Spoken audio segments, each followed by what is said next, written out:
I stood outside the venue, bouquet in hand, suit pressed, chest burning with pride. But the doors were locked, the lights were off, and the sign on the glass read, "Closed." Confused, I called my wife. She answered on the second ring, her voice casual, almost bored. "The party ended 2 hours ago," she said. Then silence, until she added, with a softness that cut deeper than a scream, "I guess I didn't want you there." The line went dead. Moments later, my phone buzzed with a notification. Her social media post. A photo of her, radiant in her graduation gown, glass of champagne raised high. The caption, "To the man who believed in me, funded me, pushed me through law school, I owe you everything. Thank you, love." But it wasn't me she tagged. It was him, her boss, her lover. The bouquet slipped from my hand and hit the concrete. I didn't pick it up. Hashtag. Backstory. We met in a cramped cafe 8 years ago. She was studying for her undergrad finals, hunched over textbooks. I offered her my table when the place was full. She smiled at me like I'd saved her life. That smile became my weakness. I paid for dinners when she was broke. I worked nights to cover her rent. When law school became her dream, I said yes, even though it meant draining savings and tying myself to loans. She used to tell me, "One day it'll all be worth it." I believed her, because that's what fools do. Hashtag. Discovery. The signs were there, the late nights at the office, the way her phone tilted away when I entered the room, the sudden perfume she didn't wear for me. But betrayal is a disease you don't diagnose until it's terminal. That night, when I stood outside that closed venue, staring at her post, I had no doubt. The infection had reached the bone. The shift. I didn't shout. I didn't drive to the restaurant and demand answers. I didn't beg her to choose me. No, I went home, sat in silence, and thought. Because grief is messy. But revenge? Revenge requires clarity. She had traded me for him, her office lover, the same man who came begging for investors 3 years ago when his promising startup was circling the drain. The man I rescued with my capital. 90%, that's the stake I bought. That's the leash I held.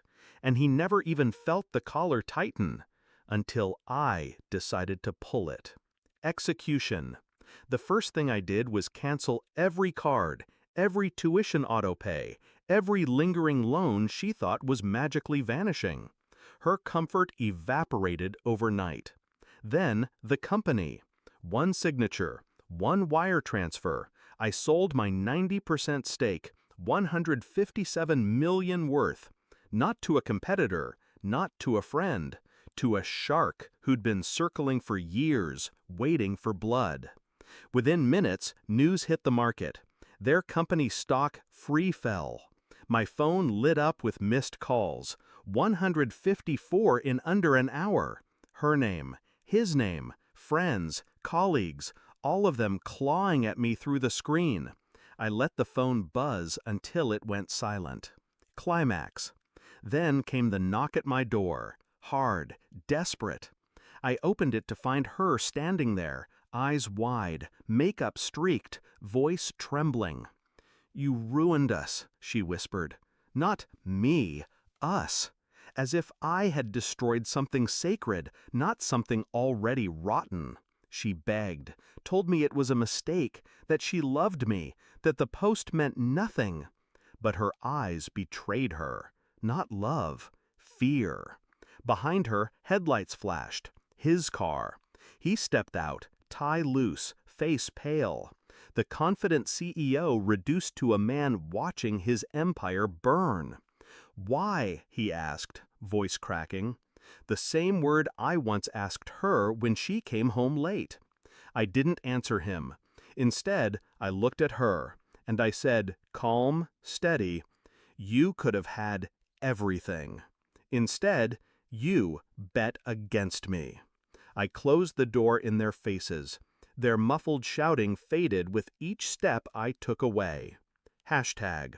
Resolution. The house was quiet again. My empire intact. Their empire ashes. Do I regret it? No. Regret is for those who hesitate. She thought love made me weak. He thought money made him untouchable. They were both wrong. I was patient, and patience is the sharpest weapon. They gave me humiliation. I gave them ruin.